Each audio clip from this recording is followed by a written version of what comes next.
السلام عليكم ورحمة الله وبركاته. إن الحمد لله نحمده ونصلي على رسوله الكريم.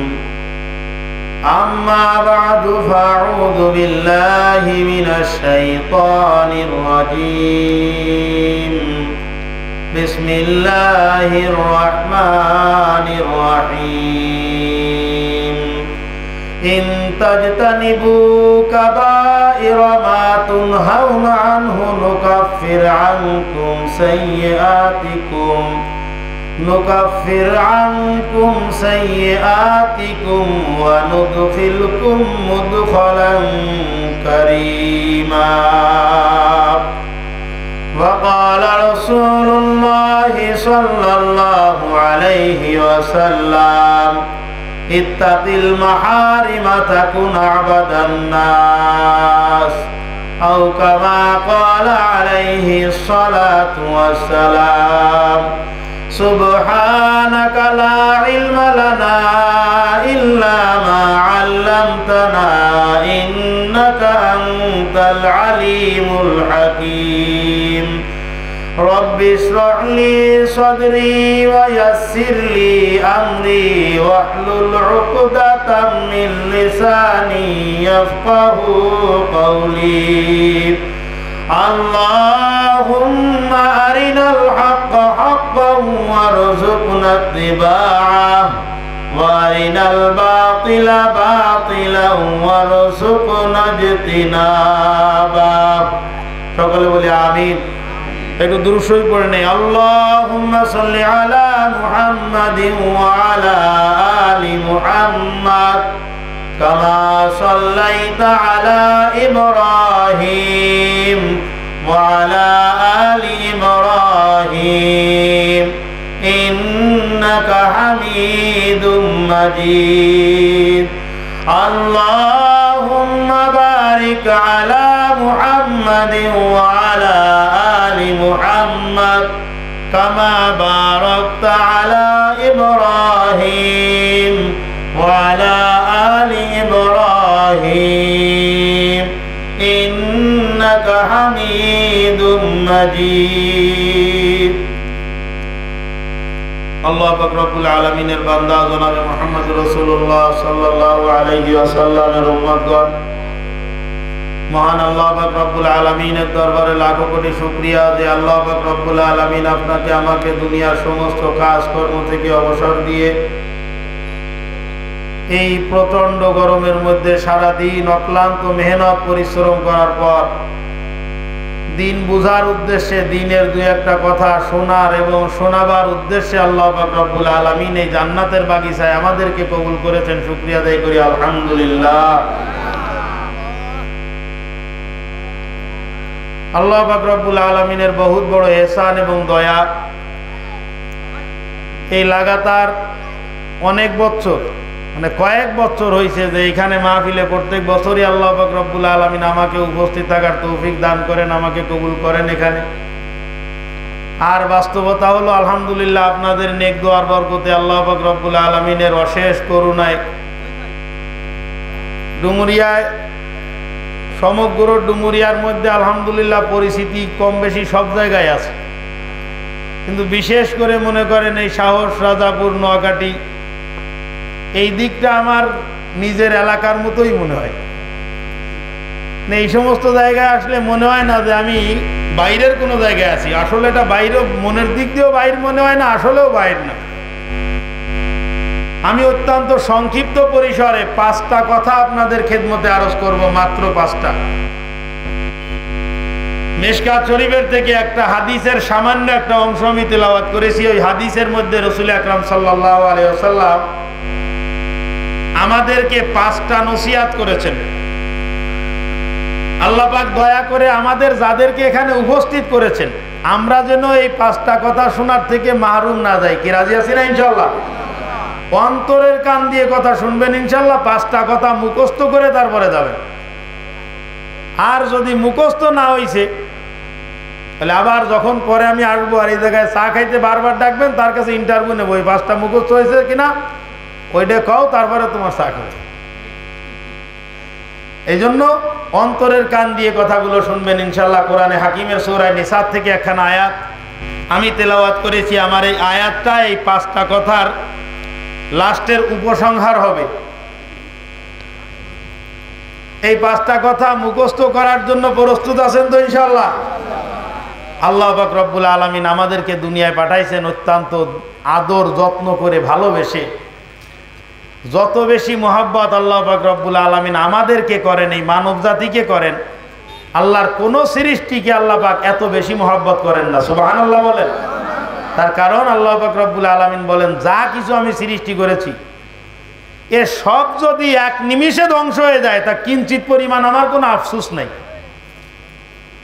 আফসোস আছে কোন জায়গায়? বান্দা, তোরা যদি শয়তানের ধোঁকায় পড়ে এই দুনিয়ার রং তামাশার পিছনে পড়ে তোরা যদি জাহান্নামী হয়ে যাস, তাহলে আমি আল্লাহ পাকের অনেক কুদরতি অন্তরে খুব ব্যথা পাবো আমি। কারণ তোদেরকে আমি আল্লাহ পাক বানাইছি আমার নিজের কুদরতি হাত দিয়া। ধরে বলেন সুবহানাল্লাহ। আর যা কিছু বানাইছি সব কিছু বলেছি কুন হও, বলার সঙ্গে সঙ্গে সেটা হয়ে গেছে। শুধুমাত্র তোদেরকে আমি আল্লাহ পাক বানাইতে হাত ব্যবহার করেছি। আর যেই জিনিসের পিছনে মানুষের মেহনত পরিশ্রম বেশি থাকে ওই জিনিসের প্রতি মানুষের মহব্বত এবং ভালোবাসাও বেশি থাকে। কি বলেন, কথা ঠিক না? এই কারণে আল্লাহর নবী বিশিষ্ট সাহাবী হযরত আবু হুরায়রা রাদিয়াল্লাহু তাআলা আনহু থেকে বর্ণিত, হযরত আবু হুরায়রা রাদিয়াল্লাহু তাআলা আনহু বর্ণনা করেন, আমরা একদিন বসে আছি, এমন সময় রাসূল আকরাম সাল্লাল্লাহু আলাইহি ওয়াসাল্লাম আমাদের মধ্যে তাশরিফ রাখলেন, আমাদের মধ্যে আগমন করলেন।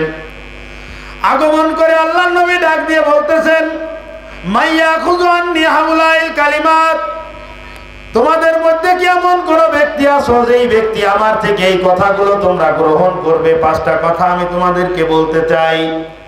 এই 5টা কথা গ্রহণ করার মতো তোমাদের মধ্যে কি কোনো ব্যক্তি আছো কিনা? ফায়ামালু বিহিন্না আও ইউআল্লিমু মাইয়ামালু বিহিন্না।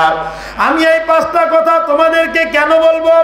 এই 5টা কথা তোমাদেরকে বলবো তার কারণ হলো, যেই ব্যক্তি আমার থেকে এই 5টা কথা শ্রবণ করবে ওই ব্যক্তি নিজে এই 5টা কথার উপরে আমল করবে, অথবা অন্য কাউকে জানাই দিবে, শিখাই দিবে, যেই ব্যক্তি ওই 5টা কথার উপরে আমল করবে। ফাকুলতু আনা ইয়া রাসূলুল্লাহ, হযরতে আবু হুরায়রা রাদিয়াল্লাহু তাআলা আনহু বলতেছেন, আমি আছি হুজুর, ইয়া রাসূলুল্লাহ, আমি আছি 5টা কথা নিব। আপনারাও আছেন তো? এই 5টা কথা নেওয়ার জন্য আমি আছি ইয়া রাসূলুল্লাহ। হযরতে আবু হুরায়রা রাদিয়াল্লাহু তাআলা আনহু বলতেছেন, ফাখাযা বিয়াদি, রাহমাতুল লিল আলামিন তার বরকতি হাত দ্বারা আমার হাতটা ধরলেন। জোরে বলেন সুবহানাল্লাহ। হযরতে আবু হুরায়রা রাদিয়াল্লাহু তাআলা আনহু মাত্র 3 বছর রাসূল আকরাম সাল্লাল্লাহু আলাইহি সাল্লামের সহচর্য পাইছেন, আল্লাহর নবীর সঙ্গে ছিলেন মাত্র 3 বছর। 3 বছর পরে রাসূল আকরাম সাল্লাল্লাহু আলাইহি সাল্লামের ইন্তেকাল হয়ে গেছে। এই 3 বছরে হযরতে আবু হুরায়রা রাদিয়াল্লাহু তাআলা আনহু হাদিস বর্ণনা করেছেন 5000-এর বেশি। বলেন সুবহানাল্লাহ। আশ্চর্য ব্যাপার, 5000-এর বেশি হাদিস বর্ণনা করেছেন আবু হুরায়রা মাত্র 3 বছরে। হাদিসের কিতাবের এমন কোনো কিতাব নাই যার প্রতিটা ফিরিস্তায় আবু হুরায়রার নাম 2-4-5 বার নাই। এত বেশি হাদিস আবু হুরায়রা বর্ণনা করেছেন। আল্লাহু আকবার।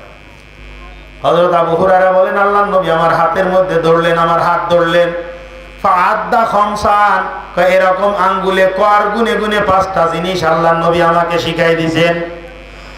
আল্লাহর নবী সর্বপ্রথম যেই কথাটা বলেছিলেন, ইত্তাকিল মাহারিমা তাকুনা আবাদান নাস, সমস্ত রকমের হারামের থেকে বিরত থাকো, হারামের থেকে বেঁচে থাকো, তাকুন আবাদান নাস, তাহলে মানুষের মধ্যে সবথেকে বড় আবেদ হইতে পারবা। মানুষের মধ্যে সবথেকে বড় আবেদ, সবথেকে বড় ওলি, সবথেকে বড় বুজুর্গ তুমি হইতে পারবা কি করলে? সমস্ত প্রকার পাপাচার, সমস্ত প্রকার হারামের থেকে বেঁচে থাকে। আমরা মনে করি একটা লোক মসজিদে গেছে, নামাজের পরে সে চায়ের দোকানে বসে টিভি দেখতেছে, তবুও তসবিহ হাতে চলতেছে। আছে না এরকম কিছু? মুরব্বী মানুষ নামাজ পড়ে তসবিহ হাতে নিয়ে দানা চলতেছে, ওদিকে তসবিহও চলতেছে আর ওদিকে টেলিভিশনের দিকে তাকায় কিরণমালাও দেখতেছে। আছে না বাদান? অবশ্যই আছে। আমি নিজের চোখে দেখেছি তো বিভিন্ন জায়গায়। ওই তসবি হাতে নিয়ে যখন বেরোয়, আমি বেরোই, তসবি হাতে দেখলে সাধারণত আমরা মনে করি যে এই লোকটা সব থেকে বড় বুজুর্গ, ভালো মানুষ, দেখেছো সবসময় তসবি টিপতেই থাকে, তসবি টিপতেই থাকে। অথচ খোঁজ নিয়ে দেখো যত রকমের সুদী কারবার আছে, সমস্ত রকমের সুদী কারবারে এই বুজুর্গ জড়িত আছে। কথা কর ও মুসলমান, আল্লাহর নবী বলেন ইত্তাকিল মাহারিমা তাকুন আবাদান নাস। খুব বেশি বেশি বেশি পরিমাণে নামাজ রোজার দরকার নাই। ফরজ ইবাদত গুলো ঠিকঠাক মতো করো, ওয়াজিব ইবাদত গুলো ঠিকঠাক মতো করো, সুন্নাতে মুআক্কাদাটা ঠিকঠাক মতো করো, আর কোন রকম কোন গুনার ধারে কাছেও তুমি যেও না। তাকুন আবাদান নাস, তাহলে মানুষের মধ্যে সবথেকে বড় আবেদ বুজুর্গ তুমি হইতে পারবা। হযরতে আশরাফ আলী থানভী রাহমাতুল্লাহি আলাইহি বলতেছেন, ও দুনিয়ার উম্মতেরা ভালো করে লক্ষ্য করো, 10,000 রাকাত তাহাজ্জুদ নামাজ আদায় করার দ্বারাই যতখানি ফায়দা হয়, যতখানি উপকার হয়, একবার একটা বেগানা নারীর দিকে কুদৃষ্টি দিলে তার থেকে বেশি পরিমাণে ক্ষতি হয়। বলেন নাউজুবিল্লাহ। আওয়াজ করে নাউজুবিল্লাহ বলেন, ভালো লাগুক। মানে তো গরমে একদম আমসুর হয়ে গেছি, শুকোয় এত জোর আর আসতেছে না, তাই নাকি অবস্থা? কি কন কি? হযরতে আশরাফ আলী থানভী রাহমাতুল্লাহ আলাইহি বলতেছেন যে একটা কবিরা গুনাহ 10,000 রাকাত তাহাজ্জুদ নামাজকে নষ্ট করে দেয়। 10,000 রাকাত তাহাজ্জুদ পড়ে মনে করতেছে আমি তো হাসান বসরি ছাড়াই গেছি, হাসান বসরির থেকেও বড় বুজুর্গ আমি হয়ে গেছি। অথচ দেখা যাচ্ছে যে কথায় কথায় মিথ্যা কথা, দাড়ি পাল্লা দিয়ে যখন মাপতেছে ঠগাস ঠগাস করে এদিক ওদিক। ওই যে বিশেষ করে একবার মানে গল্প মনে আসছে একটা, আমি একবার এই শীতলমারি থানা বড়গনি মাদ্রাসায় শিক্ষক ছিলাম। রাগ করবেন না, বাস্তবতা বোঝানোর জন্য বলতেছি, আমার চোখে দেখেছি এরকমটা, তাই আলহামদুলিল্লাহ আমাদের দিকে এগুলো নাই মনে হয়। এখন ধান কালেকশন করি না আমরা মাদ্রাসার, এই ধান কালেকশন করেছি। ধান কালেকশন করার পরে উস্তাদদের পরামর্শ সাপেক্ষে এই ধান বিক্রি করার দায়িত্ব পড়েছে আমার আরেকজনের, যে ধানগুলো বিক্রি করবা ব্যাপারীর সাথে কথা বলো। তাই এক ব্যাপারীর সাথে কথা বললাম, সে লোকটা 860 টাকা মন দেবে, উড়ানো লাগবে না, পরিষ্কার পরিচ্ছন্ন করা লাগবে না, ওইভাবে মেপে নিয়ে যাবে 860 টাকা মন। আর এক ব্যক্তি সে বলতেছে আমি 50 টাকার বেশি দিতে পারবো না, তাও উড়ে পরিষ্কার করে দেওয়া লাগবে। তা মাদ্রাসার দান কোনো ধুনভুন নাই, আমি 850 টাকা দেব এবং তাও পরিষ্কার করে উড়ে পরিষ্কার করে দিতে হবে, তাইলে 850 টাকা। এখন আমি মনে মনে চিন্তা করতেছি, যে লোকটা 860 টাকা বললো উড়ানো ছাড়া, ওকে দেওয়াই তো লাভ হবে বেশি। এখন আমার যে বস প্রিন্সিপাল মোহতামিম যিনি আছেন, ওনাকে বলতেছি হুজুর দানের ব্যাপারীর সঙ্গে কথা বলছিলাম, এই ব্যাপার। একজনে বলেছে 50 টাকা দেবে, উড়াই দিতে হবে, আরেকজন বলতেছে যে 60 টাকা দেবে, উড়াই দেওয়া লাগবে না। আমার মোহতামিম সাহেব মুস্কি হাসি দিয়ে বলতেছে যে লোকটা 50 টাকা বলেছে তারে বলো আর 5 টাকা কম দিয়ে উড়ানো ছাড়া নিতে, কারণ আমাদের উড়ানোর সময় নেই, দেখো রাজি হয় কিনা। না হুজুর, তো উড়ানো ছাড়া নিচ্ছে। তাই আপনি তো জানেন না যে এই ব্যক্তি উড়ানো ছাড়া নিবে, ওই ব্যক্তির মন হবে 52 কেজিতে, আর যেই ব্যক্তি উড়াইয়ে নিবে ওই ব্যক্তি হয়তো বা 40-42-এর মধ্যে থেমে যাবে। এরকম কোন কেস আছে কি বাজার? তাহলে আপনারা সাক্ষী দিচ্ছেন যে অন্তর মধ্যে আছে, কারণ আমার দানও নাই, জমিও নাই, কিচ্ছু নেই, অতএব আমি জানিও না যে এনে কিভাবে কি করে। ও মুসলমান, আল্লাহ পাক রব্বুল আলামিন কোরআনে হাকিমের মধ্যে বলতেছেন ওয়াইলুল লিল মুতাফফিফিন, ধ্বংস তোমাদের। কি পরিমাণ ধ্বংস? কাদের? আল্লাযী ইযা তালু আলান নাসি ইয়াস্তাহুন, মানুষের থেকে যখন মেপে নেয় তখন পরিপূর্ণভাবে নেয়। ওয়া ইযা কালুহুম আও ওয়াজানুহুম ইখসিরুন, আল্লাহ পাক বলতেন যখন মেপে দেয় তখন ইখসিরুন, কম দেয়। পয়ড়েন আছে না, পয়ড়েন বাটখারা, ওই পয়ড়েনের দোকানে কিনতে গেলে, পয়ড়েন কিনতে গেলে ওই বিক্রেতা বলে বেচা পড়েন না কিনা পড়েন। আশ্চর্য ব্যাপার, বেচা পড়েন না কিনা পড়েন। ও মুসলমান, মায়ের দুধে যদি পেট না ভরে তা বাবার সারা গাছ আটলেও কি পেট ভরে? কথা কন। বাবার সারা গাছ আটলে তো শুধু গামের গন্ধ বেরো, তো কোনো দুধ টুধ কোনো কিছু নাই। মায়ের দুধে পেট ভরার অভ্যাস করতে হবে, হালালের দ্বারায় পেট ভরার অভ্যাস করতে হবে। হারামের পিছনে পড়লে সমস্ত জীবনের নেক আমল বরবাদ হয়ে যাবে। মসজিদে বসে আল্লাহ আল্লাহ মানে মাফ করো, আল্লাহ মাফ করো, অনেক কান্নাকাটি, অথচ সমস্ত রকমের হারামে জর্জরিত। যেটা খাইছি সেটা হারাম, যেটা পরিধান করেছি সেটা হারাম, যেই জায়নামাজের পরে বসে আল্লাহ আল্লাহ করতেছি সেওটা হারাম টাকায় কিনা। আল্লাহ নবী বলেন ফান্না ইস্তাজাবু, কিভাবে দোয়া কবুল হবে তোমার? ও মুসলমান, এরকম একটা একটা করে হারামের কথা যদি বলতে যাই বাজান, তাহলে অনেক সময় লেগে যাবে, অনেক দেরি হয়ে যাবে। আমার ছোট্টবেলায় আমার নিজের চোখে দেখা আছে, মানুষ অনেক সময় ছোট্ট জিনিসকে গুরুত্ব দেয় না। হযরতে আলী রাদিয়াল্লাহু তাআলা আনহু বলতেছেন যে ভালো করে লক্ষ্য করো, মানুষ কিন্তু পাহাড়ের সঙ্গে উচট খায় না, ছোট্ট একটা পাথরে উচট খায়। 5 তলা বিল্ডিং এ উচট খেয়ে পড়ে যায় কেউ? হুজুর খায়। ছোট্ট একটা ইটির কথা ছিল, নখ উল্টে গেছে ওইটাই। এই যে 5 তলা বিল্ডিং একটা বা এরকম বড় একটা জায়গা, ওতে মানুষ হুজুর খায় না। ওই ছোট্ট ছোট্ট কারণে কিয়ামতের ময়দানে মানুষ ফেসে যাবে। বাদাম বিক্রেতা ওই বাদামের দোকানে গিয়ে বাদাম কত, বাদাম ভালো ভাজা হয়েছে বলেই এক মুঠ নিয়ে ফটফট করে উনি শিলা শুরু করে দেন আপনি। ওই যে 2টা বাদাম, ওই বেচারা লজ্জায় কষ্টে কিছু বলতে পারে না, কিন্তু ওই লোকটা অন্তরের থেকে কিন্তু ওইটা মাফ করে দেয় না। সাবধান হন, খুব সাবধান হবেন। 1টা 2টা বাদামে কি হবে? কিছু হয় ওতে? 1টা 2টা বাদামে কিছুই হয় না। পেঁয়াজি কিনতে গেছে, ওইখান থেকে একটা তুলে ভালো ভাজা হয়েছে দেখি নুনে হয়েছে কিনা, ওইখান থেকে 2টা তুলে খাওয়া শুরু করে দিছে। উনি কিন্তু ঠিকঠাক মতো নিছে। কতগুলো বলবো? বাদামের দোকানদার ওই গলায় টুকরি নিয়ে বাদাম বিক্রি করে, গলায় ঝুলে বাদাম বাদাম বলে বিক্রি করতেছে। ওর ওই বাদামের মধ্যে একটা ছোট্ট প্লেকার্ড, ওই প্লেকার্ডের মধ্যে লেখা রয়েছে পৃথিবীতে শ্রেষ্ঠ আদালত মানুষের বিবেক, ফাও খাইবেন না। এরকম দেখেছেন কোনোদিন? আমি দেখেছি। পৃথিবীতে শ্রেষ্ঠ আদালত মানুষের বিবেক, তার নিচে লেখা রয়েছে ফাও খাইবেন না। আমি ওই কথাটাকে গবেষণা করলাম যে এই বাদামওয়ালা এত সুন্দর নীতি কথা লেখছে কেন। আমি ওই 2টা কথাকে মিলাই দেখলাম যে ভাই, ফাও যদি তুমি খাও, তোমার মতো 50 জন একমোট করে যদি তোলে, তাহলে আধা কেজি চলে যাবে না? আমার পুঁজি কতই বা, তোরা যদি একমুট করে নিস, তাহলে আমার ওই 1-1.5 কেজি যেটা দিয়ে আমি চাউল কিনবো, সেটা তুমি ফাও খেয়ে গেছো। অতএব আমার সারাদিনে কষ্ট, মেহনত, মুজাহাদা এইটা বিফলে চলে যায়। ভাই দয়া করে ফাও খাইস না। ও বাদাম, সামান্য একটা বাদামের লোক তুমি সামলাইতে পারো না। অনেক সময় যে বাগে করে, ঘাড়ে করে, হাড়িতে করে ওই যে ছোট্ট মাছের পোনা পুকুরে দেয়। আমার এলাকায় আমি নিজের চোখে একজনকে দেখেছি, গণনা করে মাছগুলো পুকুরে ঠিক মতো ঢেলে দিছে, আবার ওইখান থেকে এরকম করে তুলে দিয়ে আবার ফেলাই দিছে। মানে ঠিক মতো গুনে নিছে, কিন্তু গুনে নেওয়ার পরে যাওয়ার সময় দেখি ওইখানে হাত দিয়ে ওইখান থেকে আবার কটা তুলে নিছে। এই যে মাছগুলা, এই মাছগুলো হলো হারাম হয়ে গেল না? কথা কয় না, হারাম হয়ে গেল না? ইত্তাকিল মাহারিমা তাকুনা আবাদান নাস, সমস্ত রকমের হারামের থেকে বেঁচে থাকো, তাকুনা আবাদান নাস, তাহলে মানুষের মধ্যে তুমি সবথেকে বড় আবেদ হইতে পারবা। বড় বুজুর্গ হওয়ার জন্য সারা রাত তাহাজ্জুদ নামাজ আদায় করার প্রয়োজন নাই বাজার। ফরজ, ওয়াজিব, সুন্নাতে মুআক্কাদা ঠিক মতো আদায় করো, কিন্তু সমস্ত রকমের গুনাহ থেকে তুমি বেঁচে থাকো। ও বাজানে এটা একটা বাজার, নোয়াখালী একটা বাজার। অনেক ব্যবসায়ী কথা শুনতেছেন, খেয়াল করেন। একটা ব্যবসায়ী ব্যবসা করতেছে কিন্তু লাভ হয় কম।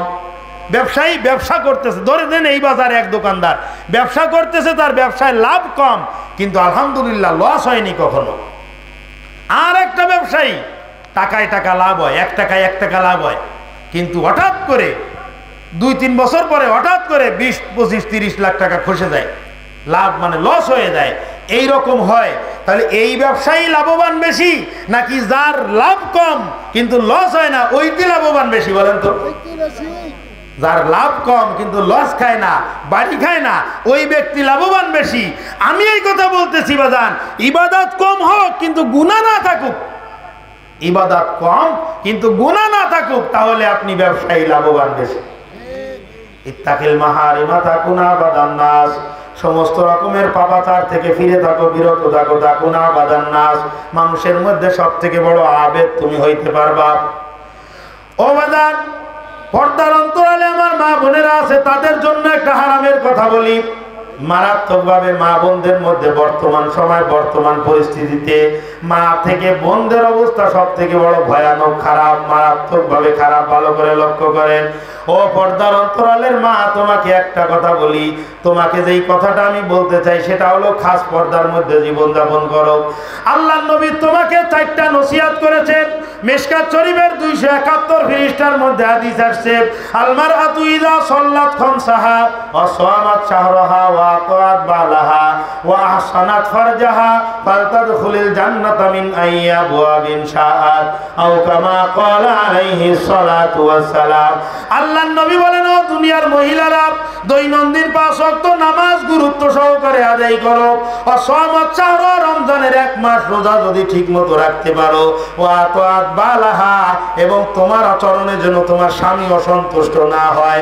ও আহসানাত ফারজাহা, এবং খাস পর্দায় থাকো। এই 4টা কাজ যদি তুমি করতে পারো, ফালতাদখুলিল জান্নাতা মিন আইয়ি আবওয়াবিন শাআত, আমার নবী বলতেছেন ওই মা বোনের জন্য জান্নাতের 8টা দরজা খোলা থাকবে। জোরে বলেন সুবহানাল্লাহ। যে কোনো দরজা দিয়ে তুমি জান্নাতে যেতে পারবে। অনেক লম্বা কথা বলার মতো সময় নাই। পর্দার অন্তরালের মাকে বলতেছি, মাকে ভালো করে লক্ষ্য করো, ঝিনুকের মধ্যে মুক্তাটা যেমন সংরক্ষিত থাকে, খাস পর্দার মধ্যে তুমি ওই রকম ভাবে সংরক্ষিত থাকবা। ঝিনুকের থেকে ওই মুক্তা পাথরটা যখন বের হয়ে যায়, বের হয়ে যাওয়ার পরে স্বর্ণকারের হাতুড়ির নিচে পড়ে, লোহার মধ্যে পড়ে। কথা বলেন, পড়ে কি পড়ে না? তুমি যখন পর্দা ছেড়ে বাহিরে বের হয়ে আসবা, বর্তমান আধুনিক নারীবাদী সংগঠন তোমাদেরকে রাস্তায় নামাই দিতে চায়, তোমার ইজ্জতটাকে পুলিশের হাতে নিলাম করে দিতে চায়, তোমার ইজ্জতটাকে বাসের নিচে মিলিয়ে দিতে চায়, তোমার ইজ্জতটাকে দলের নেতা কর্মীদের উপভোগের বস্তু বানাইতে চায়, তোমাকে বাজারের শোকেসের মধ্যে প্রদর্শনের জিনিস বানাইতে চায়। আল্লাহ এবং রসুল তোমাকে জান্নাতের হুরে পরিণত করতে চায়। আল্লাহ এবং রসুল তোমাকে জান্নাতে হুরে পরিণত করতে চায়। ও মা, তুমি এমন একটা বাগানের এমন একটা গোলাপ, যেই বাগানের মধ্যে আরেকটা গোলাপের নাম হযরতে ফাতেমাতুজ জোহরা, ওই বাগানের আরেকটা গোলাপের নাম হযরতে আয়েশা সিদ্দিকা, ওই বাগানের আরেকটা গোলাপের নাম হযরতে খাদিজাতুল কুবরা। দুনিয়ার মধ্যে যদি খাস পর্দা করে তুমি জীবন যাপন করতে পারো, কিয়ামতের ময়দানে এই সমস্ত মহীয় শিরোমণির সঙ্গে তুমি জান্নাতে যাবা। জোরে বলেন সুবহানাল্লাহ। মারাত্মকভাবে একটা বিষয় খুব সজাগ দৃষ্টি রাখবেন। সব জায়গায় বলতেছি বাদান এই কথাটা, সজাগ দৃষ্টি রাখবেন। বর্তমান সময় একটা মারাত্মক বাজে মিশন বের হয়ে গেছে। মুসলমানের মেয়েরা প্রেম করতেছে হিন্দু ছেলেদের সাথে। পেপার পত্রিকা খুলে দেখেন, খবর আসতেছে সমস্ত জায়গা থেকে। ও মুসলমান, কি হইলো? আমার মেয়ে কোথায় যাচ্ছে, কি করতেছে, কার সঙ্গে মিশতেছে, কোনো খবর নেই। আমি ব্যবসা করতেছি তো করতেছি, আর আমার গিন্নি সে সংসার করতেছে তো করতেছে। এদেরই মেয়ে শুক্রবারেও কোচিংয়ে যায়, 21শে ফেব্রুয়ারিতেও যায়, 26শে মার্চেও যায়, 16 ডিসেম্বরেও যায়। কথা বলে, এই যে কটা দিনের কথা বললাম, বাংলাদেশে অন্তত স্কুল কলেজ খোলা থাকে কয়দিন? আমার বাস্তব এক্সপিরিয়েন্সের ঘটনা বলি বাজান, আপনারা বলেন তাই বলি। মেয়ে এরকম এক জায়গায় গিয়ে অঘটন ঘটায় ফেলেছে। অঘটন ঘটায় ফেলার পরে বাপ ছেলের নামে কেস করবে, ছেলের নামে কেস করবে। আমি বলতেছি ছেলের নামে কেস করে লাভ কি? যদি কোনো রকম মানায় ছাড়াই নিয়ে যাওয়া যায় তাহলে ঠিক করে দাও, ওই সমস্ত কেসাকেসির মধ্যে যাই লাভ নেই। হুজুর এ মেনে নেওয়া যায় না, ওই শয়তান এই বলে অকথ্য ভাষায় ছেলে আর ছেলের বাপ মারে তুলে গালাগালি করতে। মেজাজটা খারাপ হয়ে গেছে মাদ্রাসায় বসে। আমি বলতেছি বাড়িতে গিয়ে ফুলো কুঞ্চি নিয়ে মেয়ের কাছে, ফুলো কুঞ্চি হাতে নিয়ে মেয়ের কাছে জিজ্ঞাসা করো কি ঘটনা কি, তারপরে যে পরে ছেলেরে গালাগালি করো। এর পরের দিন বিকালবেলায় ফোন করে হুজুর একটু দেখা করতাম, আমি অমুক জায়গায় আছি, আসেন। চলে গেছে। যাওয়ার পরে বলতেছে আপনি কিভাবে বুঝতে পারলেন জিনিসটা? আর আমি বলতেছি যে আমি বুঝতে পেরেছি এই কারণে যে সমস্ত দুনিয়ার মা বোনেরা যদি রাবেয়া বসরির মতো হয়ে যায়, আর সমস্ত যুবক যদি মারাত্মক চরিত্রহীন হয়ে যায়, তাহলেও কোনো দুর্ঘটনা ঘটার সম্ভাবনা নাই। কথা বলেন ঠিক? মায়েরা যদি ভালো হয়ে যায়, পুরুষরা হাজার খারাপ হয়েও কিছু করতে পারবে না। কিন্তু যদি সমস্ত পুরুষ হাসান বসরির মতো বুজুর্গ হয়ে যায়, আর মা বোনদের মধ্যে 2-1টা যদি মারাত্মক থেকে যায়, তাহলে অঘটন ঘটতে সময়ও লাগবে না। কথা বলেন ঠিক না? আমি এই কথার থেকে বলেছি ভাই আপনাকে, হুজুর একদম অ্যাকুরেট। আমার মেয়ে 16 ডিসেম্বর, 21শে ফেব্রুয়ারি, 26শে মার্চ, শুক্রবার, শনিবার কোনো দিন স্কুল কামাই করে নেই। হয়তো যে মেয়ে শুক্রবারে স্কুলে যায়, 16 ডিসেম্বরে স্কুলে যায়, সে মেয়ের জীবনে অঘটন ঘটা স্বাভাবিক না? কথা কর, রাগ করতেছেন আপনারা? ওয়াজ তো ইশার পরে আউলামায়ে কেরাম করবেন। আমি আগেই বলে নিছি না, আমার নিজের এলাকা, নিজের মানুষ মনে করে নিজস্ব কিছু কথাবার্তা বলতেছি, যেগুলো আলাদা করে চায়ের দোকানে বসে কানে কানে বলার কথা। যেহেতু এলাকাটা আমার পরিচিত, যার কারণে আমি পরিষ্কার করে বলতে, কষ্ট পাচ্ছেন নাকি? মেয়ের বাবা সাবধান, ছেলের বাবা সাবধান। ছেলে কার সঙ্গে মিশতেছে, কোথায় যায়, বাগানে যায়, হাতে ডলতেছে নাকি ঠোঁট দিয়ে টানতেছে, এগুলো খেয়াল করার দরকার আছে কি আছে না? ও মুসলমান, এখন থেকে যদি তুমি সতর্ক না হও বাদান, মারাত্মক বিপদ, মারাত্মক বিপদ। আজকেও দেখলাম ফেসবুকের মধ্যে একটা হিন্দু, একটা মেয়ে হিন্দু হয়ে তারপরে হিন্দু ছেলেকে বিবাহ, হিন্দু ছেলের সঙ্গে বিবাহ বসেছে, নাউজুবিল্লাহ বলেন। গত কয়েকদিন আগে নয়া দিগন্ত পত্রিকার মধ্যে দেখলাম যশোরে একটা মেয়ে খাদিজা খাতুন তার নাম ছিল, পরবর্তীতে সে নাম পাল্টায় হিন্দু হয়ে নাম পরিবর্তন করে মিতু কর্মকার নাম ধারণ করে মৃন্ময় কর্মকার নামক একটা ছেলের সঙ্গে বিবাহ বন্ধনে আবদ্ধ হয়েছে পরিবারের অমতে। এরপরে ছেলে যশোরে ঘুরতে এসে মেয়েটাকে হত্যা করে দিয়ে চলে গেছে। এই দেখলাম এই পত্রিকার মধ্যে। আরো কয়েকটা দিন আগে একটা ভিডিও দেখলাম বাজার, মুসলমানের মেয়েটা হিন্দু হয়ে হিন্দু ছেলের সঙ্গে বিবাহ করতেছে কপালে সিঁদুর দিয়ে। ও মুসলমান, কোন জায়গায় আছো, কোথায় আছো, কি অবস্থা চলতেছে দুনিয়ার আশপাশের দিকে লক্ষ্য করো। আল্লাহ পাক রব্বুল আলামিন কোরআনে হাকিমের সূরা মায়েদার 52 নম্বর আয়াতের মধ্যে বলতেছেন, ইয়া আইয়ুহাল্লাযীনা আমানু লা তাত্তাখিযুল ইয়াহুদা ওয়ান নাসারা আউলিয়া। ও ঈমানদার বান্দাগণ, ভালো করে মুখস্থ করে নাও, ইহুদি খ্রিস্টান তথা বিধর্মীদেরকে কখনো বন্ধু বানাইও না। কথা কর, বিধর্মীদেরকে কখনো বন্ধু বানাইও না।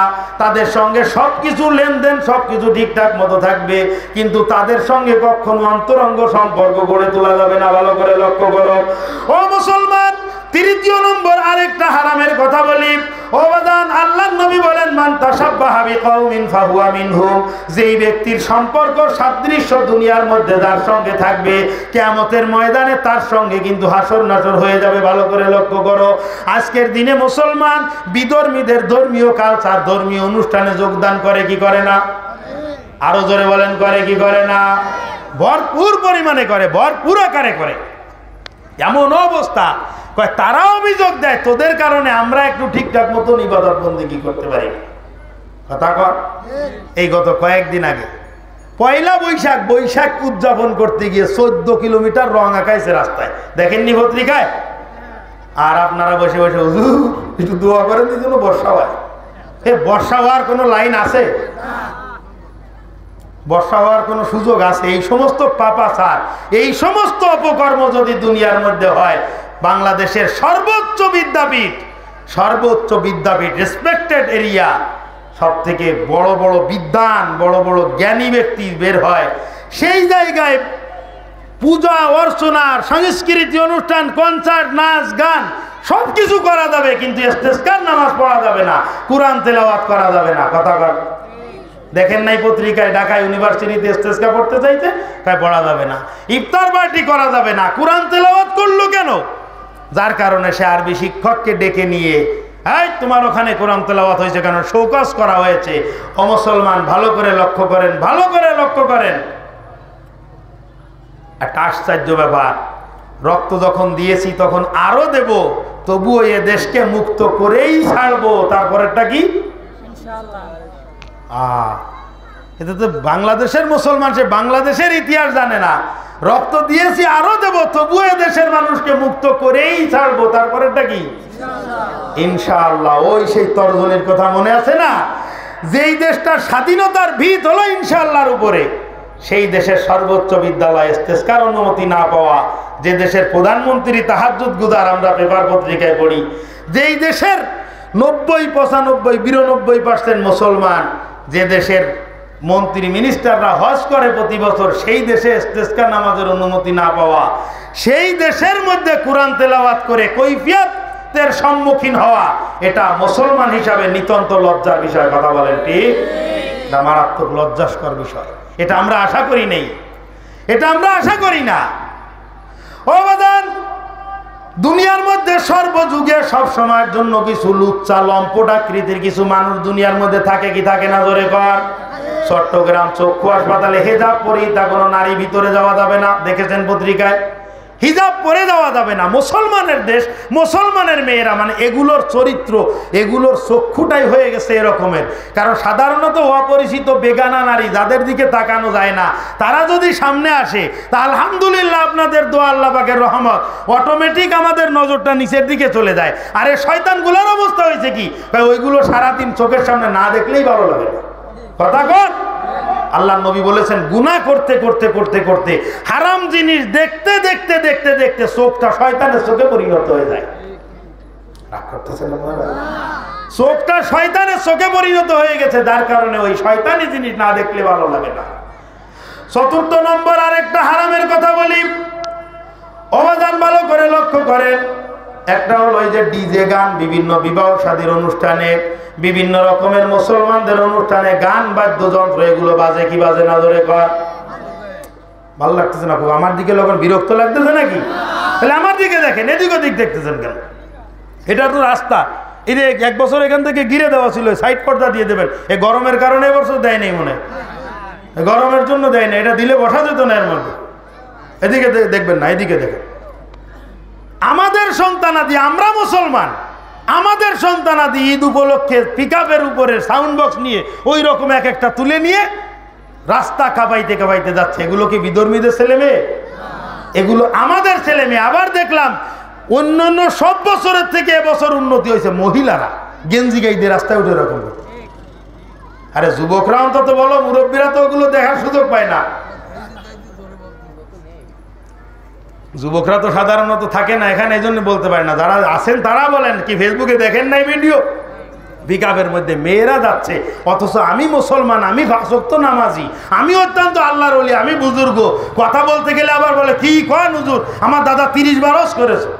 তা দাদা 300 বার হজ করুক, তুমি কি করেছো সেটা কও। ভালো করে সাবধান। আল্লাহর পাক রব্বুল আলামিন কোরআনে হাকিমের মধ্যে বলতেছেন, মুরাহালাকা বিসসালাতি ওয়াসতাবির আলাইহা লা নাসআলুকা রিজকা নাহনু নারযুকুকা ওয়াল আকিবাতুল লিত্তাকওয়া। ও দুনিয়ার আমার ইমানদারেরা, ভালো করে লক্ষ্য করো। তুমি 5 ওয়াক্ত নামাজ আদায় করতেছো, মাশাআল্লাহ অনেক ভালো। নিজের ঘরের মধ্যে স্ত্রী ছেলে মেয়েরা নামাজ আদায় করতেছে কিনা সেদিকেও লক্ষ্য করো। তুমি সংসারের গার্জিয়ান হিসাবে তাদের কৈফিয়তও কিন্তু তোমাকে দেওয়া লাগবে।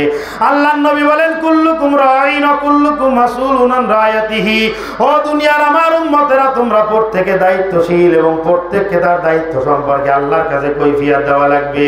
ও বাজান, আল্লাহর নবী সাল্লাল্লাহু আলাইহি ওয়াসাল্লাম মুসনাদে আহমদের মধ্যে একটা হাদিস আসছে, রাসূল আকরাম সাল্লাল্লাহু আলাইহি ওয়াসাল্লাম বলেন, তোমাদের উপরে 5টা মুসিবত আসতেছে, 5টা বিপদ তোমাদের উপরে আসবে।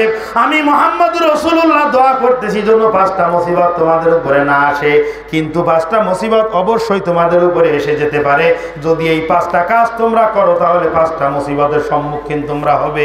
5টা কাজ যদি তোমরা করো 5টা মুসিবতের সম্মুখীন তোমরা হবে।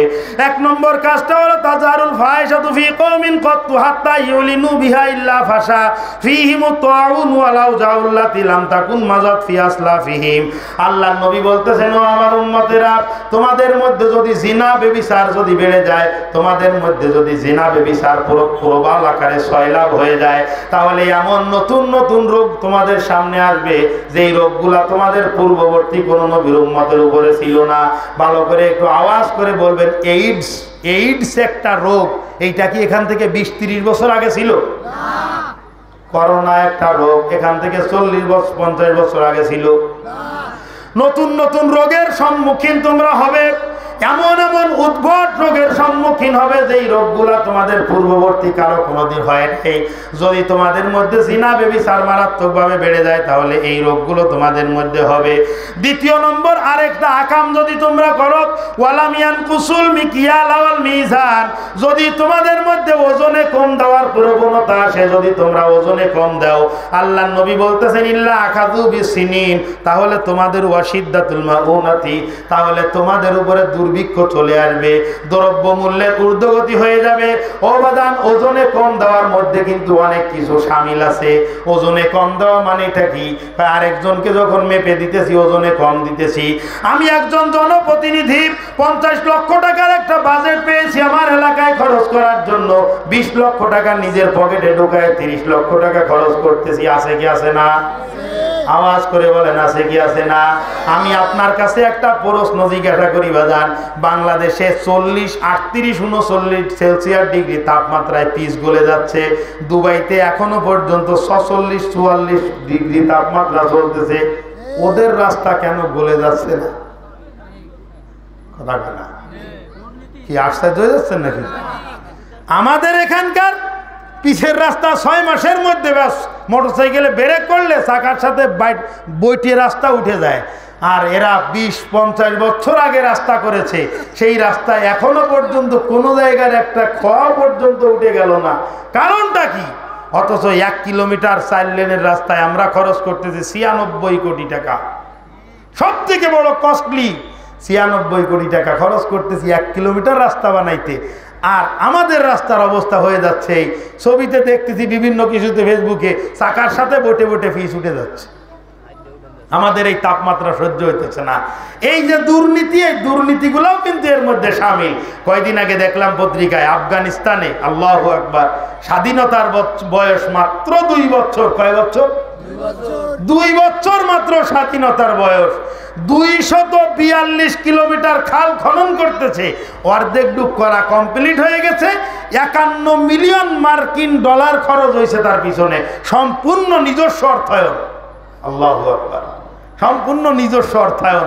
ফলের জুস বিক্রি করতেছে। প্রেসিডেন্ট মন্ত্রী বলতেছে যে বিগত 100 বছরের মধ্যে এত সুন্দর ফলন আফগানিস্তানে কোনোদিন হয় নাই। এটা শুধুমাত্র চুরি না থাকা, এর বরকতে এটা হয়ে গেছে। এই কথা ঠিক না? জায়গার থেকে আসতেছে ঠিক মতো, ওইখান থেকে দিচ্ছে 100 টাকা, আর এখানে এসে পৌঁছতেছে 12 আনা। কথা কন? এই হলো অবস্থা আমাদের। ওয়ালামিয়ান কুসুল মিকিয়ালা ওয়াল মিজান। আর আমাদের মতো যারা খেটে খাওয়া মানুষ 900 টাকা কিষেন দিতেছে। কিষান দিতে দিতে হঠাৎ যদি কোনোদিন ভুলেও যদি কোনোদিন তোমার মনে হয় 1 কেজি গরুর গোশত খাইতে হবে, তাহলে আরো 3 দিন এক্সট্রা কিষেন দিয়ে তারপরে গরুর গোশতের দোকানে যাও। কথা কর? 3 দিন, একদিন কিষেন দিলে 900 টাকা। তাও এই মানে এমনি যদি রাস্তায় গরম যদি 42 ডিগ্রি থাকে, তাহলে ধান গাছের কাছে 52 ডিগ্রি না তাপমাত্রা, ওই জায়গায় তারও বেশি। ওই বলতে তারও বেশি, যারা কাটে তারা বোঝে। আমি তো দ্বারে কাছেও যাইনি এখনো পর্যন্ত, আমি কিভাবে বলবো? আমি বললাম আন্দাজ করে। তাহলে অবস্থা হলো এই, যদি তোমাদের মধ্যে চুরি ডাকাতি, যে এই ওজনে কম দেওয়া, মানুষ ঠকানো, এক কথায় মানুষের হক মারা, এইটা যদি ব্যাপক আকারে সয়লাভ হয়ে যায়, তাহলে তোমাদের কি হবে? তাহলে তোমাদের মধ্যে দুর্ভিক্ষ দেখা দিবে, দ্রব্য মূল্যের ঊর্ধ্বগতি দেখা দিবে। দ্রব্য মূল্যের ঊর্ধ্বগতি দেখা দিবে। বারবার করে আমরা শুনতেছি রাশিয়া এবং ইউক্রেনের যুদ্ধের কারণে দাম বেড়ে গেছে। একজনে বলতেছে, কয় মনে আছে অবস্থা, রাশিয়া আর ইউক্রেনের যুদ্ধের সমস্ত খরচ মনে হয় বাংলাদেশ বহন করতেছে। না হলে ওদের যুদ্ধের কারণে আমাদের দেশের এত জিনিসের দাম বাড়লো কিভাবে? ওবাদার, এই সমস্ত খেয়ানত যদি বন্ধ হয়ে যায়, আল্লাহ পাক রব্বুল আলামিন বরকত অটোমেটিক দান করবেন। বলেন সুবহানাল্লাহ। তা যোগাযোগ মন্ত্রী রাস্তা করাচ্ছে আফগানিস্তানে, যে কথাটা বলতেছিলাম, তা ওই ইঞ্জিনিয়ারের পিছন পিছন হাঁটতেছে ওই মন্ত্রী, আর ইঞ্জিনিয়ারের ডেকে বলতেছে, শোন, 100 বছরের মধ্যে রাস্তায় যদি কোনো সমস্যা হয়, তাহলে তোর মাজার তৈরি করবো কিন্তু এই জায়গায়। ওবাদার, দ্বিতীয় নম্বর বলছিলাম, ওজনে কম দিলে দুর্ভিক্ষ আসবে। অজৌরি সুলতানি আলাইহিম, এবং সাথে সাথে তোমাদের উপরে জালেম বাদশাকে চাপাই দেওয়া হবে। ওয়ালাম ইয়ামনাউ যাকাত আমওয়ালিহিম ইল্লা মুনিউল কতরা মিনাস সামা। যদি তোমাদের মধ্যে যাকাত না দেওয়ার প্রবণতা আসে, ধনীরা যদি তোমাদের মধ্যে যাকাত না দেয়, ধনীরা যদি গরিবকে যাকাত না দেয়, তাহলে কি হবে? কয় তাহলে আসমানের থেকে রহমতের বৃষ্টি বন্ধ হয়ে যাবে। ও মুসলমান, আল্লাহর নবী বলেন 5টা জিনিস তোমরা করলে 5টা মুসিবত তোমাদের উপরে আসবে। সেই কথা বলতেছিলাম। 1 নম্বর কথা হলো জিনা ব্যভিচার যদি আসে, নতুন নতুন রোগের আবির্ভাব হবে। যদি তোমাদের মধ্যে ওজনে কম দেয়, দুর্নীতি করে, তাহলে তোমাদের উপরে দুর্ভিক্ষ চলে আসবে। আর 3য় নম্বরে বলতেছিলাম বাজার, ধনীরা যদি যাকাত হিসাব করে ঠিকঠাক করে না দেয়, তাহলে আসমানের থেকে রহমতের বাড়ি, রহমতের বৃষ্টি বন্ধ হয়ে যাবে। আল্লাহর নবী বলেন আপনারা অনেকে বসে বসে চিন্তা করতেছেন কয়দিন গেলেই তো বৃষ্টি অবশ্যই অটোমেটিক হবে। আল্লাহর নবী সেই কথা বলতেছেন, ওয়ালাউলাল বাহাইমু লাম ইউমতিরু, কয় দুনিয়ার মধ্যে মানুষ ছাড়া অন্য কোনো জীবজন্তু যদি দুনিয়ায় না থাকতো তাহলে যাকাত না দেওয়ার কারণে চিরদিনের জন্য আল্লাহ রহমতের বৃষ্টি বন্ধ করে দিতেন। বলেন নাউজুবিল্লাহ। কয়েকদিন পরে বৃষ্টি হবে মুসলমান, কিন্তু ওই বৃষ্টিটা আমাদের জন্য না, ওই বৃষ্টিটা হবে আল্লাহ পাক রব্বুল আলামিনের অন্য মাখলুকের জন্য। যেই উম্মত যাকাত হিসাব করে দিবে না, যেই জাতি যাকাত হিসাব করে দিবে না, ওই জাতির উপরে এরকম তাপদাহ মারাত্মক গরমের আযাব তাদের উপরে চলে আসবে। কষ্ট হচ্ছে নাকি? অনেক লম্বা কথা বলতে হবে, সময় অন্তত কম। আমি শুধু বলে যাই, আপনারা পরে চাবাই নিয়ে আলাদা করে, চাবানোর মতো সময় নেই। এটা ছিল আপনার তৃতীয় নম্বর। 4 নম্বর দেখেন, ওয়ালাম ইয়ানকুযু আহাদাল্লাহি ওয়া আহাদা রাসূলিহি ইল্লা সাল্লাতাল্লাহু আলাইহিম আদুব্বাম মিন গায়রিহিম। যদি আল্লাহ এবং তার রাসূলের সঙ্গে তোমরা নাফরমানি করো, আল্লাহ এবং তার রাসূলের সঙ্গে যদি নাফরমানি করো, তাহলে বিধর্মীরা তোমাদের মাথার উপরে ছড়ি ঘুরাবে। কথা কন, বিধর্মীরা তোমাদের মাথার উপরে ছড়ি ঘুরাবে। এটা কিন্তু বাস্তব, এটা অত্যন্ত বাস্তব। আপনি বাবা সন্তানকে কতটা ভালোবাসে, এই বাপ তার সন্তানের জন্য কি করতেছে, মাথার ঘাম পায়ে ফেলে কি পরিমাণ মেহনত করতেছে এই সন্তানকে মানুষ করার জন্য। কিন্তু সন্তান গাঁজাখোর, ইয়াবাখোর, বাবাখোর হয়ে যাচ্ছে। এই খারাপ বন্ধু বান্ধবের সঙ্গে মিশে মিশে নষ্ট হয়ে গেছে।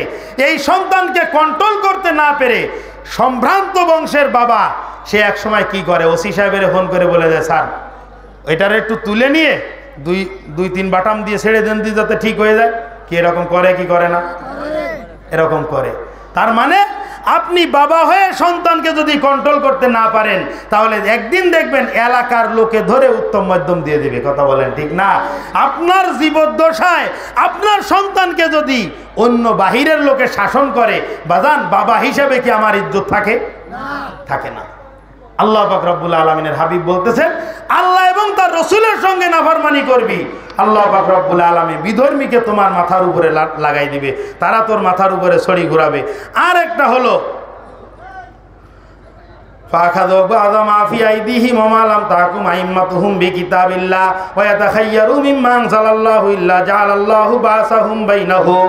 আর যদি তোমাদের মধ্যে যারা নেতা আছে, নেতা গোছের মানুষ আছে, এরা যদি ন্যায় বিচারক না হয়, কোরআন সুন্নাহর আলোকে যদি সঠিক বিচার না করে, আল্লাহ পাক রব্বুল আলামিনের হাবিব বলতেছেন তোমাদের পরস্পরের মধ্যে দুশমনি বৃদ্ধি পাবে, পরস্পরের মধ্যে ঝগড়া ফাসাদ বিবাদ তোমাদের মধ্যে মাথাচাড়া দিয়ে উঠবে, সব সময় ঝগড়াঝাটি লেগেই থাকবে।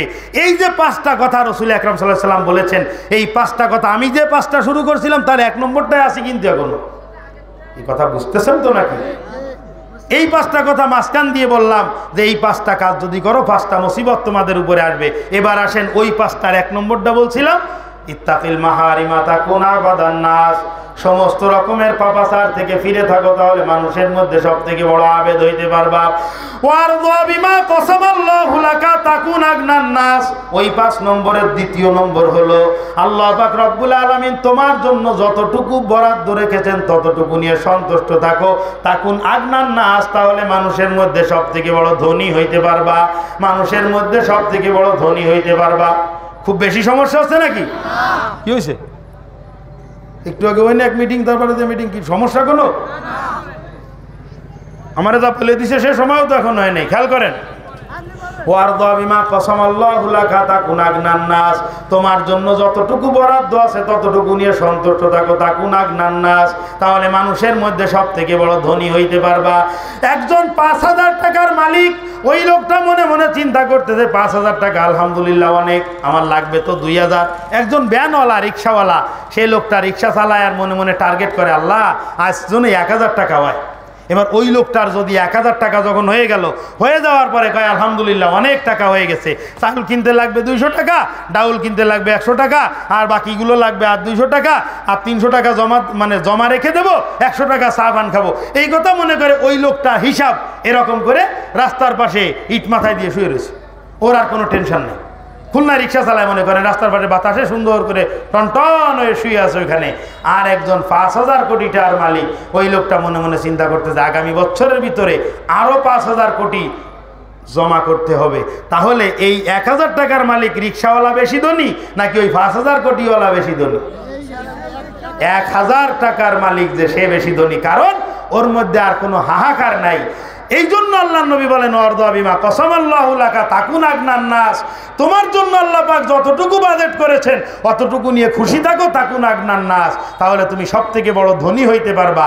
আর তৃতীয় নম্বর ওয়াহসিন ইলা জারিকা তাকুন মুমিনান, আল্লাহ নবী বলেন তৃতীয় নম্বর একটা গুণ অর্জন করতে হবে, প্রতিবেশীর সঙ্গে ভালো ব্যবহার করবা, তাকুন মুমিনান, তাহলে তুমি মুমিন হইতে পারবা। ও মুসলমান, আশপাশের প্রতিবেশীর সঙ্গে খারাপ ব্যবহার করা যাবে না, খবরদার খবরদার। ভালো করে লক্ষ্য করো, প্রতিবেশীর হক আদায় করতে হবে। আমার নবী রহমাতুল্লিল আলামিন সাল্লাল্লাহু আলাইহি ওয়াসাল্লাম বলতেছেন, আল্লাহর নবীর ঘরে যদি কখনো একটু গোশত রান্না করা হইতো, সঙ্গে সঙ্গে পাশের ইহুদি পরিবার আমার নবীর একটা প্রতিবেশী ছিল, আল্লাহর নবী বারবার করে ডাক দিয়ে বলতেন, আহাদাই তুমলি জারিনাল ইহুদি, আহাদাই তুমলি জারিনাল ইহুদি, এই আমাদের ইহুদি প্রতিবেশীকে দিছো, ইহুদি প্রতিবেশীকে দিছো। আপনি 60,000 1 লাখ টাকা দামের গরু কুরবানি করলেন, আর আপনার পাশের বাড়ির গরিব যে প্রতিবেশী সেই লোকটা বাজারের থেকে পোল্ট্রি মুরগি কিনে খাচ্ছে। বাজান, আমি সওয়াব আর গুনাহ শরীয়তের বিধান বাদ দিলাম, এটা কি কোনো মানবীয় চরিত্র হইতে পারে? ও ফ্রিজের মধ্যে থুয়ে 1 বছর পর্যন্ত পচায় দুর্গন্ধ করে তারপরে খাবে, কিন্তু পাশের বাড়িতে এই যে গরিব বেচারা ব্যানওয়ালা 1 কেজি গোশত কিনে খাওয়ার ক্ষমতা নাই, সে 200 টাকা দিয়ে একটা পোল্ট্রি কিনে নিয়ে আসছে বাচ্চাদেরকে খাওয়ানোর জন্য, আর তুমি গরু জবাই করে লাখ টাকা দামের গরু জবাই করে ওইটা ফ্রিজের মধ্যে ঢুকায় নষ্ট করে করে খাইতেছো। এটা সব গুনার কথা বাদ দিলাম, শরীয়ত কুরআন হাদিসের কথা বাদ দিলাম, মানুষ হিসেবে চিন্তা করো, এটাকে ঠিক ঠিক না। ওয়াহসিন ইলা জারিকা তাকুন মুমিনান, তুমি তোমার প্রতিবেশীর সঙ্গে ভালো ব্যবহার করো, তাহলে মুমিন হইতে পারবা। মেউগুনি গাছ লাগাই তুইছে আইলের উপরে, আইল মানে 2 বাড়ির সীমানার মাঝখানে মেউগুনি গাছ লাগাই তুইছে। মেউগুনি গাছ লাগাই রাখার পরে ওই পাশের বাড়ির উপরে মেউগুনির পাতা ফল সব পড়ে বেচারা ছাদটা নষ্ট হয়ে যাচ্ছে। এসে বলতেছে, কাকা এই পাশের 2টা ডাল যদি কেটে দাও আমার ছাদটা বেঁচে যায়, সমস্যা হচ্ছে। এ শয়তান, তোর ড্যানা কেটে ফেলবো যদি তুই গাছে আর দিস, কথা কর। এরকম করা যাবে না। ওয়াহসিন ইলা জারিকা তাকুন মুমিনান, প্রতিবেশীর মুরগিটা বারান্দায় উঠছে, উঠার পরে হাতের কাছে যেটা আছে সেইটা ফালাই মেরে দিচ্ছে, যা মরে বাসায়, এটা দেখার কোনো সুযোগ নেই, মেরে দিতে বাজান। এরকমটা করবেন না। আপনার বিপদে আপদে সবার আগে সর্বপ্রথম অগ্রসর হবে আপনার এই প্রতিবেশী, কথা বলেন ঠিক না?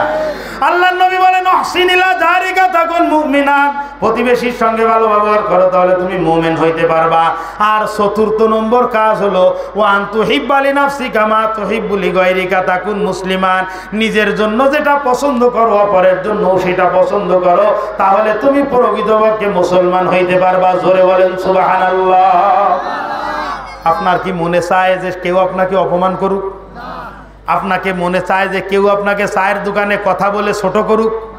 তাহলে আপনার যেমন মনে চায় না, ওই কাজটা আপনিও আরেকজনের জন্য করতে পারবেন না। আপনার মনে চায় না যে আপনার টাকা নিয়ে কেউ ঘোরাঘুরি করুক, সিটারি করুক, তাহলে আপনিও আরেকজনের লেনদেন করতে গিয়ে সিটারি করবেন না, কথা বলেন ঠিক না? আপনার মনে চায় না যে আপনার সম্পদ কেউ নষ্ট করুক, তাহলে আপনি আরেকজনের সম্পদ কেন নষ্ট করেন? ওয়া আনতুহিব্বা লিনাফসিকা মা তুহিব্বু লিগায়রিকা তাকুন মুমিনা তাকুন মুসলিমান। আল্লাহর নবী বলেন নিজের জন্য যেটা পছন্দ করবা অপরের জন্য সেটা পছন্দ করবা, তাহলে তুমি মুসলমান হইতে পারবা। ও মুসলমান, সর্বশেষ 5 নম্বরটা বলতেছিলাম, ওয়ালা তুকসিরিজ যাকা ফাইন্না কাসরাতাজ যাকা তুমিতুল কলব। কয় বেশি হাসবা না, বেশি হাসার কারণে কি হয়? বেশি হাসার কারণে কলব মরে যায়, নামাজের মজা নষ্ট হয়ে যায়, রোজার মজা নষ্ট হয়ে যায়, ইবাদতের মজা নষ্ট হয়ে যায়। সব মুখ অন্ধকার করে পড়েছে, বাদ দিয়ে দেবো? খেয়াল করেন, হাসাহাসি কিছু কিছু মুরব্বী বাজান, আমি আপনার পা ধরে অনুরোধ করতেছি, আপনার পাটা আমার হাতের মধ্যে, আপনি আমার বাবার বয়সী, দাদার বয়সী, আপনারা এই চায়ের দোকানে বসে বিভিন্ন সময় এমন এমন কথা বলেন যে কথা বলার উদ্দেশ্য থাকে যেন আমার কথাটা শুনে সবাই হেসে ওঠে। এরকম কিছু সংখ্যক মুরব্বী আছে কি আছে না? সবাই বলে কি, ও দাদা খুব রসিক, দাদা খুব রসিক। এই প্রত্যেকটা কাজ এই প্রত্যেকটা কাজে আপনার নামে কবিরা গুনাহ লেখা হইতেছে। নাউজুবিল্লাহ বলেন। তওবা করেন আজকের থেকে, ইনশাআল্লাহ এই কাজ আর কোনোদিন করব না। আল্লাহর নবী বলেন, আমি যা কিছু জানি তোমরা যদি তা জানতে তাহলে তোমাদের মুখের মধ্যে হাসি থাকতো না, তোমরা স্ত্রীদের সঙ্গে গল্প করারও সময় পেতে না, সব সময়ের জন্য ময়দানে সংসার ধর্ম ছেড়ে দিয়ে জঙ্গলে চলে যেতে, আল্লাহর ইবাদত করতে। এত ভয়ের খবর আমি জানি, এত মুসিবতের খবর আমি জানি। ওয়ালা তুকসিরিজ জেহেকা ফাইন্না কাসরাতা জেহেকি ইউমিতুল কল। কয় বেশি হাসবা না, বেশি হাসার দ্বারায় কলব মরে যায়, বেশি হাসার দ্বারায় রুহু মরে যায়। আর রুহু যদি মরে যায় তখন নামাজে মজা আসে না, রোজায় মজা আসে না, ইবাদতে মজা আসে না, দান সদকা করে মজা পাওয়া যায় না, কোনো কিছুতে আর মজা আসে না। আল্লাহর নামের, আল্লাহ এবং আল্লাহ রসুলের নাম গাম শুনতে ভালো লাগে না, ওয়াজ নসিহত ভালো লাগে না। ওই কলব মরে যাওয়ার কারণে, রুহু মরে যাওয়ার কারণে বেশি হাসা যাবে না, বেশি হাসা যাবে না। হাসা যাবে না তার মানে আল্লাহ নবী হাসতেন না? হাসি 3 প্রকার। এখানে এই মাসলাটা বলে দেই, খেয়াল করেন। হাসি কয় প্রকার? আরে প্রশ্ন তো আউট হয়ে গেছে, তাও বলতেছে না কেন? কয় প্রকার? 3 প্রকার। প্রশ্ন উত্তর এখানে না। 1 নম্বর হাসি হলো সুন্নাত, 2 নম্বর হাসি হলো জায়েজ, আর 3 নম্বর হাসি হলো হারাম। হারাম হাসি দেখানোর জন্য, আমি নকল করার জন্য বলতেছি, এই জন্য আল্লাহ মাফ করুক, গুনাহ হবে না। এই যে হাসে না আওয়াজ করে জোরে, এই হাসিটা হলো হারাম হাসি। এই হাসি আজকের থেকে আর কোনোদিন হাসবো না। রাজি আছি না ইনশাআল্লাহ? আর 2 নম্বর হাসি হলো জায়েজ। দেখতেছেন? আরে ভাই ওয়াজ দেখতেও হয় মাঝে মাঝে, খালি শুনলে হয় না। এটা হলো জায়েজ হাসি। এই হাসিতে সওয়াবও নাই, গুনাহও নাই। আর 1 প্রকার হাসি আমার নবী রাহমাতুল্লিল আলামিন সাল্লাল্লাহু আলাইহি সাল্লাম সব সময় এই হাসিটা হাসতেন। এটা হাসি না? কথা কয় না। এটারে কি হাসি বলে? মিষ্টি হাসি। এই হাসিটা হলো সুন্নাত। যতবার আপনি এইরকম ভাবে হাসবেন ততবার আপনার আমলনামার মধ্যে সওয়াব লেখা হবে। সুবহানাল্লাহ। এই জন্য এই হাসির মধ্যেও সুন্নাত আছে। আরে মুসলমান যা করবে সেটা সওয়াবের হবে, শুধুমাত্র আল্লাহর হুকুম নবীর তরিকা থাকতে হবে, আর কিচ্ছু না। আপনি বাথরুমে যাবেন, আল্লাহর হুকুম নবীর তরিকা অনুযায়ী যান, ওতেও সব। আপনি ব্যবসা করেন তাও ইবাদত, আপনি বিবাহ শাদী করেন তাও ইবাদত, আপনি যা কিছু করবেন তাও ইবাদত, শুধুমাত্র আল্লাহর হুকুম নবীর তরিকা অনুযায়ী হইতে হবে। যেই জিনিসের মধ্যে আল্লাহর হুকুম নবীর তরিকা থাকে ওইটা দুনিয়ার কাজ হইলেও আখিরাতের কাজে পরিণত হয়ে যায়। আর যেই কাজের মধ্যে আল্লাহর হুকুম নবীর তরিকা থাকে না, ওইটা যদি আখিরাতের কাজও হয় তবুও দুনিয়ার কাজ হয়ে যায়। কথা বলেন ঠিক কি ঠিক না? মাগরিবের নামাজ কয় রাকাত পড়েছেন? 3 রাকাত। ইশার নামাজ? কথা কয় না। যারা চুপ করে আছে কয় হুজুর আমি তো পড়িনি এজন্য বলতে পারতেছি না। কি তাই নাকি? ইশা কয় রাকাত? 4 রাকাত। এখন আপনি আর আমি এখানে বসে পরামর্শ করলাম, ভাই আসরও 4 রাকাত, ইশাও 4 রাকাত, তাহলে মাঝখানে মাগরিব 3 রাকাত কেন? ওইটাও 4 রাকাত বানাই দেই। এভাবে যদি পড়ি নামাজে সওয়াব হবে? ঈদুল ফিতরের আগের দিন রোজা রেখেছিলাম, সওয়াব হইছে না গুনাহ হইছে? ঈদের দিন যদি রোজা রাখতাম তাহলে কি হইতো? একই রোজা, আগের দিনে সওয়াব, পরের দিনে গুনাহ। তার মানে হলো আগের দিনেরটায় আল্লাহর হুকুম ছিল, নবীর তরিকা ছিল, এই জন্য ওটাই সওয়াব ছিল। পরের দিনেটায় নিজের খেয়াল খুশি মতো হয়েছে, যার কারণে ওইটাই কোনো কি হয় নাই, সওয়াব হয় নাই, বরং গুনাহ হয়েছে। ও দুনিয়ার মুসলমান, 5টা কথা বলেছি বাদান, ভালো করে লক্ষ্য করেন। 1 নজরে 5টা কথা আবার বলে দেই। 1 নম্বর, সমস্ত হারামের থেকে বেঁচে থাকো, তাহলে সব থেকে বড় আবেদ হইতে পারবা। আল্লাহর দেওয়া রিজিক নিয়ে সন্তুষ্ট থাকো, তাহলে তুমি ধনী হইতে পারবা। আর প্রতিবেশীর সঙ্গে ভালো ব্যবহার করো, তাহলে মুমিন হইতে পারবা। আর যদি নিজের জন্য যেটা পছন্দ করো, অপরের জন্য সেইটা পছন্দ করো, তাহলে তুমি মুসলমান হইতে পারবা। বেশি হাসবা না, কারণ বেশি হাসলে কলব মরে যায়। আল্লাহ পাক রব্বুল আলামিন কোরআনে হাকিমের সূরা নিসার মধ্যে বলতেছেন, ও দুনিয়ার আমার বান্দা বান্দিরা ভালো করে লক্ষ্য করো, ইনতাজতানিবু কাবাইরা মা তুনহাউনা আনহু, যদি কবিরা গুনাহ থেকে যদি তোমরা বেঁচে থাকতে পারো, কবিরা গুনাহ হারামের গুনাহগুলো থেকে যদি তোমরা বেঁচে থাকতে পারো, নুকাফির আনকুম সাইয়্যাতিকুম, তাহলে আমি আল্লাহ পাক রব্বুল আলামিন ছোট ছোট গুনাহগুলো অটোমেটিক মাফ করে দেব। জোরে বলেন সুবহানাল্লাহ। আল্লাহ পাক রব্বুল আলামিন আমাদেরকে এই 5টা জিনিস মজবুত করে আঁকড়ে ধরার তৌফিক দান করুন। সবাই বলেন আমিন।